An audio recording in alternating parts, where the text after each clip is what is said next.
All right, today we're gonna talk about your Kuat bike racks. These racks are designed typically to be mounted onto roof racks, so they're mounted in a horizontal location. What's great about these is you do have the ability to take it and put it vertically, like what you see here. But when you do that, you gotta take a few additional considerations in mind. So the way that this rack works is we've got these different arms that are gonna collapse on the tires. Click on these pistons, hence why it's called the piston bike rack. Once we press these down, those pistons are able to open up. Now, what you're gonna see here, this is an adjustment for your different tire sizes. Since I'm gonna put a 27.5-inch tire on this bike rack, I'm gonna squeeze these right here, slide it back, and that locks in place. So now we have this set to our appropriate tire size. You can do this either way. So if I want the handlebar side up or handlebar side down, doesn't matter. We're just gonna take it like this, flip it up there, set our tires in place. I'm just gonna grab onto this and lift it up.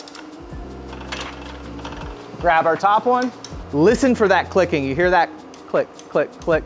That's indicating that this piston is compressing and then it's not gonna open back up. That's all you gotta do to mount it on here. Because these racks are designed to be used horizontally versus vertically, anytime I'm gonna use it in a vertical mount, I always like to use a ratchet strap just to have an additional security on there. That's where we have the beauty of the Sandy Vans rear racks. This gives you lots of points to be able to connect your ratchet strap to, even some L-track points. So I'm actually gonna use an L-track clip to go into our L-track fittings right here. We keep these large so that you can put tie downs in there really easily. Just slot that tie down in. So we've got our ratchet strap. We're just pulling this up a little bit. We're not gonna crank it down super tight, but just enough to get some of that load off of this bottom arm. That way when you're driving off a run, you're doing your shuttle runs and those bikes are bouncing up and down. Now it's a little more secure and we're pulling it into the rear rack as opposed to having all that load bouncing on this lower arm. And now I'm gonna show you one of my other favorite features about these Kuat racks. It comes with a built-in bike lock. We've all got expensive mountain bikes and things going back here. You don't want that to get stolen. So stowed right in here is a bike cable. All I'm gonna do is pull this out.